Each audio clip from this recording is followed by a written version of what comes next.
good to see you again.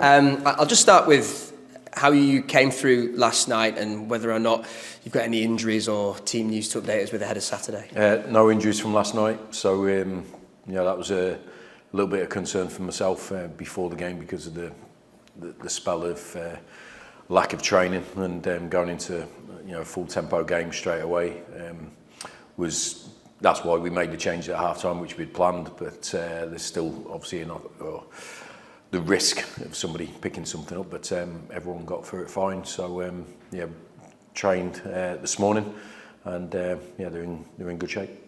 How pleasing was it to I know we spoke about it last night, but to get that result and to start in the way that you did after the break between games, to keep that momentum going? Yeah, the start, I've managed to watch the first half on the bus last night. I haven't done the second, but off my gut feeling and the data, the first half was a bit of contrast to the second half, as in, the tempo we played at. But like I said, I was understanding of that after the period we've just come out of training-wise.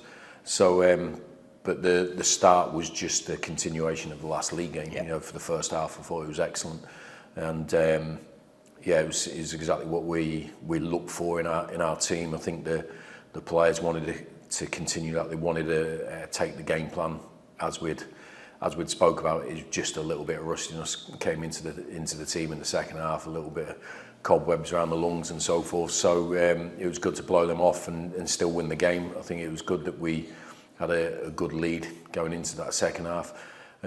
So it was a real good night for us. First of all, the result. Second of all, getting everyone through it. And I was really impressed with the first half performance, especially. Just more generally with this next question, I remember asking you about a month into the season about how the data was standing up from the work that you'd done in Austria, and I think you said to me at the time, we'll wait until maybe halfway through the season to really see the rewards of that. How is the data standing up in terms of the running numbers and how the players are managing with that workload? They're consistent, so that's the biggest thing. It's not peaks and troughs where we have a big outburst of energy and then we blow up in the next game. Like I said last night, the second half was down to 10 days of a real lack of quality training. So the data from week to week is reasonably consistent. So the output is the same. There's always a difference in what type of tactical game it is. How transitional it is from end to end, or if you've got a team pinned in, so that can affect things. But the high intensity stuff, the sprints, all the things that are a big part of how we play, are all hitting good levels. I think the fourth game, the last game we played, the Grimsby game, in that spell, actually it was the highest high speed running and high intensity out of those 4 games. So that's every credit to the players that the work they've not just put in at the start but continued to put in, and how they've looked after themselves in between games, and most of all when you approach the game, whether you're aggressive or you're passive in your mind, and they've been on the front foot all the time. So but there's a long way to go, so we have to keep that consistency for the next 20 odd games. What do you put that impressive high speed running down to in the Grimsby game? Is that a product of momentum, form, atmosphere at home? Does it all play into it? All of it comes, whatever, physically you have to be prepared for it. So, you can't do what you can't do, so the lads are capable of doing these, working at that level. But sometimes your motivation or your desire can wane a little bit. So I think sometimes results, the support, the backing, the type of game, the opponent, all those things can come into invigorating that sort of feeling within the team. But there'll be other times where we haven't got all that, and we still have to produce the intensity and the work ethic. So that's why we train how we train. So it becomes a habit. It's every time you go on that white line, I'm ready to run as hard as I can for my team, and the players have been superb on that side of it, because it hasn't always gone our way and it hasn't always been that invigorating, but the players have continued to work hard on the training pitch and then obviously taking it into the games. We spoke about the home form and how impressive it's been this season, and obviously the Grimsby game we're discussing at this moment in time, but can that approach, and you have shown it at times this season, can that be translated more consistently into how you perform away from home, or do you have to differ how you approach away games in your system and your approach, I guess? Only because of the uniqueness of Valley Parade and Bradford in League Two. I think I've never differentiated the way we play home and away at any other club. We've always had a really good away record, or one that matched the home record, and had success. I think we sort of had a little pattern in the first 6 or 7 games of giving away cheap early goals, which away from home, I mean. Yeah. That were hurting us badly, but then I think we've sort of arrested that, but then we've got to fix the rest of the game, sort of thing. But at home, I think we've played with a lot more composure, even though we've been aggressive and on the front foot and intense. I still think we've had a composure in our minds to make good decisions at critical times, and I think that's the sort of balance you want to get from the players, where they can have that intensity in their minds but still have the coolness to make the right decisions, and that's a real skilled mindset to have, and we have to have it away. But there is a difference between the environment at home and away, because of of what we are as a club. So that doesn't just affect us, it affects the opponents, the officials, the support, all that sort of thing. So there's only so many things we can control. But the players are working exceptionally hard to try and make those things that we have an input on go our way. Is that front-footed nature been a staple in your management career of how you want to build your team, or have you identified a unique component at this football club that maybe the front-footed nature benefits the support and the brand in which maybe supporters want to see of this team? No, I think I've always wanted to see my teams proactive and be the aggressor and not feel second best to anybody. And that, when I started my management, my only reference point was my career as a player, and the teams I enjoyed playing in were the ones that gave little regard for the opponent and just went at it. That was it. It made me feel better as an individual. We always respected every opponent, but it always made me feel better that it suits my nature as well. So there's a part of that. It doesn't suit everybody. But like I think I said to you a couple of weeks ago, I want to try and create a team that I'd like to play in. Yeah. That's it, because I think I know it. How it should feel, how it should train, how it should interact with each other and be one good unit. So it's there's a knowledge from me, or an understanding and a feeling of what that team should be like.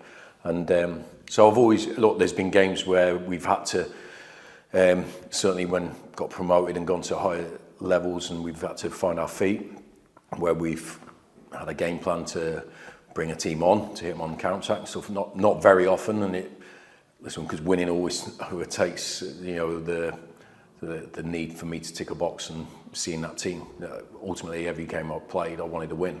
So if I had to do something different, I'd do it. But you have to have some sort of identity and philosophy to follow. And but what I'd say is, I think it does suit this club, and I think it does suit this support base.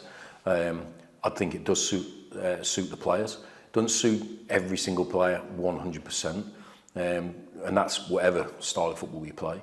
But I think if you have enough players and enough for the influential players that see, I can play well in this system and this type of football and I enjoy it, I think it takes others along. And I think that's what we've managed to create here over the last few months, but it's still a work in progress. There's still a lot of improvement to make. But the players, I think, have the right mindset to identify what we want to be. And has the recruitment drive this window been akin to everything that we've discussed there? And second part of that question, what does Tommy Lee, because we haven't really spoken to you since he arrived, what does he bring to this team? Well, he's an attacking midfielder who can score goals. He's versatile. He can play in 2 or 3 different positions. So I can see him playing, probably in the players in our squad, probably similar to Antti Sarcevic in profile. So I think we need that competition. We need that quality. We need to be able to change the team from game to game or in game and keep the quality high. I think he's a player that's had a good spell, then had a setback. So I think he's got a point to prove. So I think that's important for a player to have, or any professional, including myself. I think even if you haven't got one, then make one. You know what I mean? To instigate that sort of feeling. Look, the players, we identify like the skill set and the technical stuff that we want and the physical element. But I think the proactiveness, the aggression is a mindset, and I think it's, unless you've worked with that player before, you know him reasonably well, it's a difficult one to assess whether they'll have it full on. So for me, I made it clear to them that's how we are before they agreed to sign, giving them an opportunity to get out, so to speak, because I didn't want to surprise anybody, and I didn't want them to come here, they've already signed, and then all of a sudden they find that and go, well, that doesn't suit me, that's not good for him, it's not good for me or the club. So I make it clear to them straight away, this is what our team is, this is how we train, this is how we play, we will never come off this. This is the sort of the challenge of playing for Bradford City and at Bradford City, and they have an exit door that they can go, actually I don't fancy it, I'm going there, and that's fine, that's perfectly fine. So we give everyone the opportunity to do that, and if they come here, that means they've already made a commitment to that way of working. So let's go with it. Yeah. And how have they settled in then? How are they adapting to what you're asking of them? It's been difficult because we've only been on indoor 3G pitches, for the bulk of their time. So it's been a really difficult spell for them to.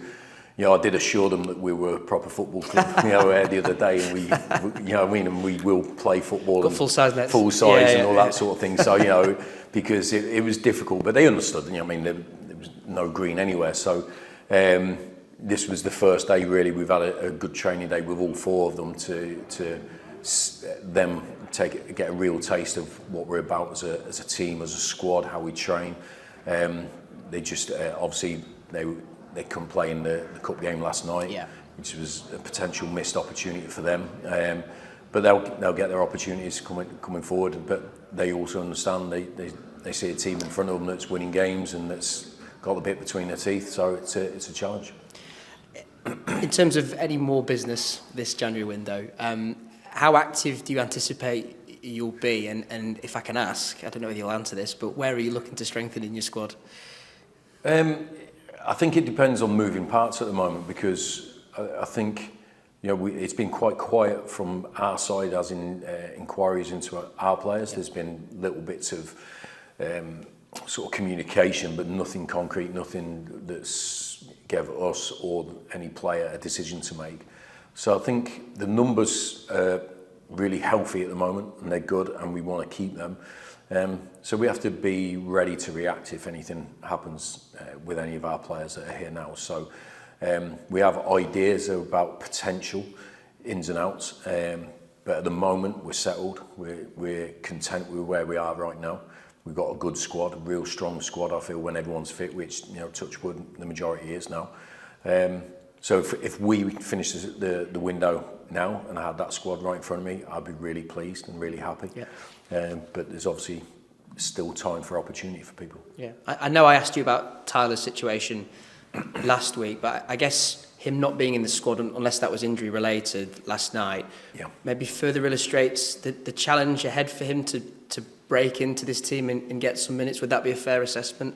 Yeah, look, I'm not talking to kids here who don't know the scenario of professional football. Tyler and other players have been in the game for a few years now, so it's part and parcel of football, but the door is never blocked up and bricked up. It's that only behavioural things, that would suggest that would ever happen. I've not had any of those issues with any of the players that we have here now. So, everyone still has an opportunity to try to show the right levels that we need, and that's on every aspect that we have. And I've got an understanding of the players that I've managed now for the last 13, 14 months. So they've all got that potential, but it's about producing it, and day in, day out in training and overcoming the competition that we've created here at the squad. That's the thing. It's, if Tyler was in the team, it'd be someone else you'd be asking me about. That's the way football is. If you have a real good squad that's got a good complement of quality all the way through it, and I feel we have that right now. But So we'll just see how that goes forward. But yeah, he's training as well as he can at the moment, and we'll see if that continues. In terms of January activity, is it consistent with previous years and previous windows that there's almost a mid-window lull? Clubs try to get a lot of their business done early doors, and then there's that late flurry towards the back end of the window. Is that consistent? Yeah, I think so. I think that's a good point. I think us especially, we were quite clear in what we wanted to bring in January, and we made really good positive moves early on. So that was a real positive from our perspective, that we can have players in before the end of the window, and they've got 3 or 4 weeks training time and potential game time under their belt, which is great. But there does always tend to be a lull where that's the flurry of action at the start, then a quiet period, and then it goes mental towards the end there usually. So we're trying to keep a lid on that if we can. Yeah. And but look, football is very volatile. It goes from game to game on people's feelings. People will lose 2 games and have a little panic up or something like that. So, or win 2 games and think they're comfortable, and that's it. So it can change from week to week or game to game, and until the end of the window, who knows what will happen. And finally, one team who has been active and continue to be active are your next opponents, Carlisle, obviously scrapping for their lives at the bottom of the table. I think at the point of asking this question, it's 7 players in this window for them. How difficult is it to prepare for a game like that when there's been so many players and movement in their squad coming in? And how difficult a challenge will they be because of that point of them scrapping for their lives at the bottom of the table?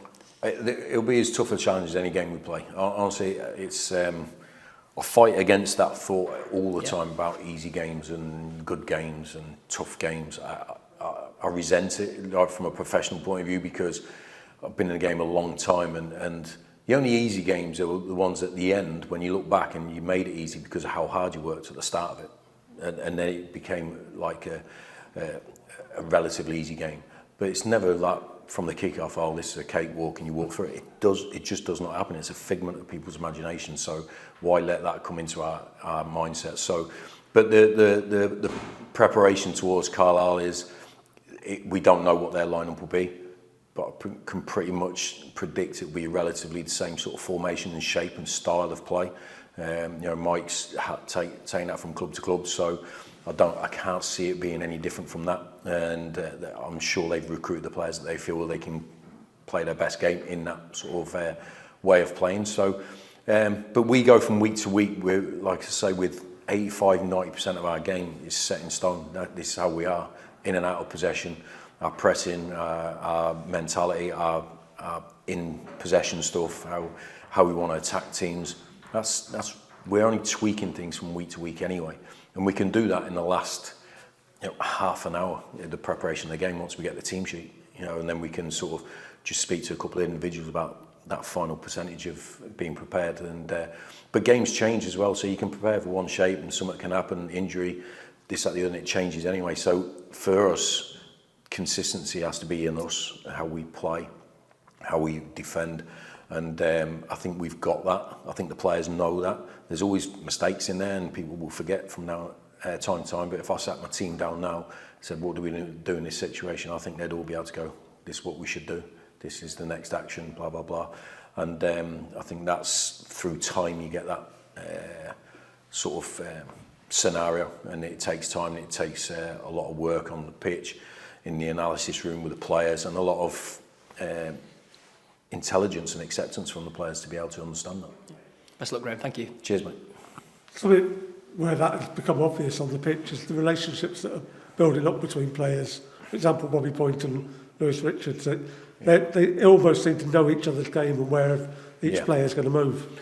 Yeah, it's interesting to say that. We were talking about that this morning, actually. That, like, it's I think they enjoy. I think that's the thing we look for within our shape. We look for 2 or 3 player relationships, because of how we work in certain parts of the pitch. And I think understanding how we want to do things, having the technique, having the intelligence, having the intent to follow it through is important. So there's lots of relationships all over the pitch, but I think those 2 at the moment are really outstanding in their connection.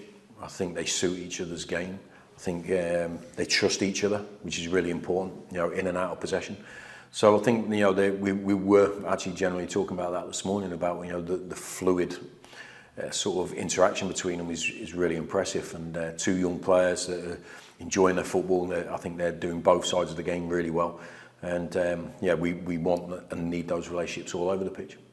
We were talking earlier to Kavanagh, and he was saying now the press, it's really important that everybody buys into that. Yeah. It's no good just one player pressing.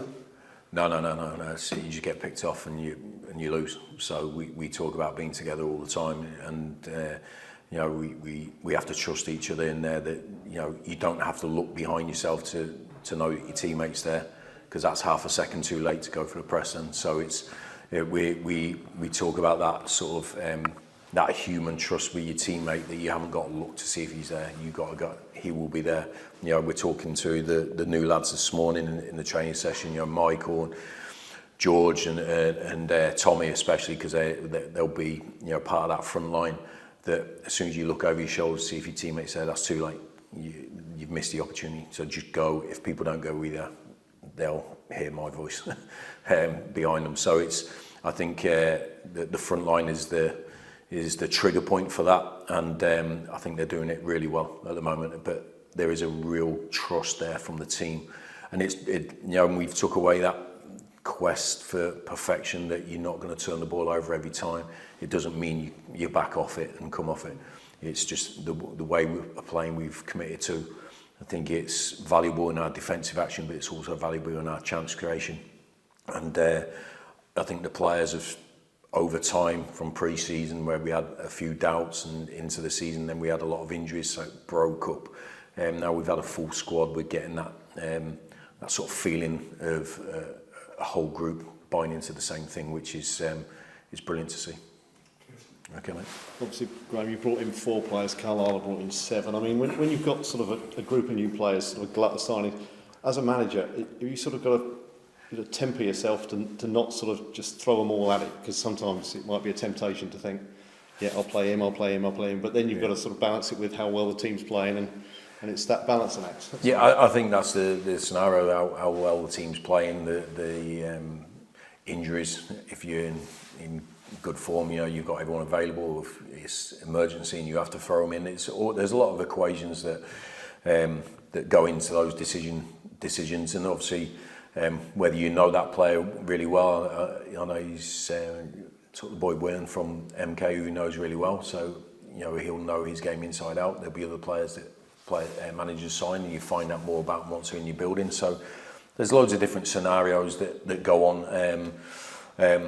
I feel right at the moment for us, if we're talking about us, is there's no mad rush to throw the boys in at the deep end into games. I think they have to understand how we want to do things in out of possession, but I have also got I would say, luxury of a fully functioning team at the moment that's winning games, that's playing well. And if that wasn't the case, then there might be more of an urgency to throw players in. So I know every manager would like the time to be able to, you know, introduce players into the squad, get to know people, get them the way how you play. But sometimes you haven't got that time, and you have to just go for it. I was going to say, without picking Carlisle's team for them, you'd imagine that a team in their position, in their situation, are probably more inclined to perhaps go heavier in terms of the new personnel than perhaps someone like yourself who's on a decent run at the moment. Potentially, but you know, I'm speaking for another manager there, so I can't fully commit to that. But yeah, that's the potential of that, and so we'll just keep an open mind. I think they've got a good squad. I think they've got a good manager. I think they've been close to winning games, so we can't just look into their run of form and think it's going to be this type of game. We have to go there and earn it without a shadow of a doubt. We had to do that when we played them at home. We'll have to do that again away on Saturday. But I believe in my players. I believe in my squad against any opponent. So that won't change on Saturday. It's almost got the feel of a first game of the season in the sense of, in terms of preparing for the opposition, isn't it? And the fact that they've got these signings and you're not quite sure. As you say, you've got an idea of how they're going to play, but in terms of the personnel, it's probably a little bit sort of a mystery. Yeah, but we've sort of, certainly my time here, I've understood. I think Scott, our analyst, gave me the data on the opponents that had come to play at Valley Parade, and I think out the 11 up to that point, 8 had changed their team from the week before, regardless of their position. So I think there's always that scenario when, certainly at Valley Parade anyway, maybe not so much away from home, but teams change against us. So we've learned to live with that and not concentrate so much on little changes in the opposition and actually get our game up and running as best we can. So it's just another challenge you have to overcome, I think.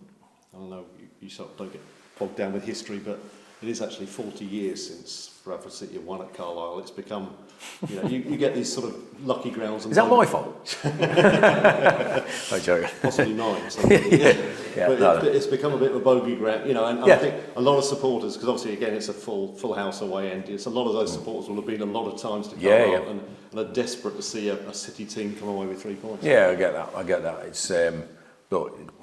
I think we need to improve our away form anyway, regardless, whoever the opponent is on Saturday. But, that record that you've just put in front of me is not great. I mean, sometimes it's, when you hear this on Sky Sports sometimes, and it's like 60 years since someone's won and it's 4 games. Because they're at opposite ends of the league or something. So, it can always be, I don't know how many games it is, to be honest. It's quite regular. I would guess it's a little bit more than that. But, but look, it's... Like I've said it many times, any past history is not on our shoulders. It's not our concern. It's about creating new memories, creating new records, or winning games. It's just a competition every week. I don't like those little things that come into your mind that might push your sort of preemptive mindset towards one way or the other. Oh, we'll win this game because of something in the past, or we'll lose this game because of something in the past. I'll dispel all that sort of thing. It's about the actions on the day. So we will stick to that sort of philosophy of working, because there's so many different things that can go outside the game. You have to do a lot of good things on any given day to win a game of football, and we have to make sure that we do that on Saturday.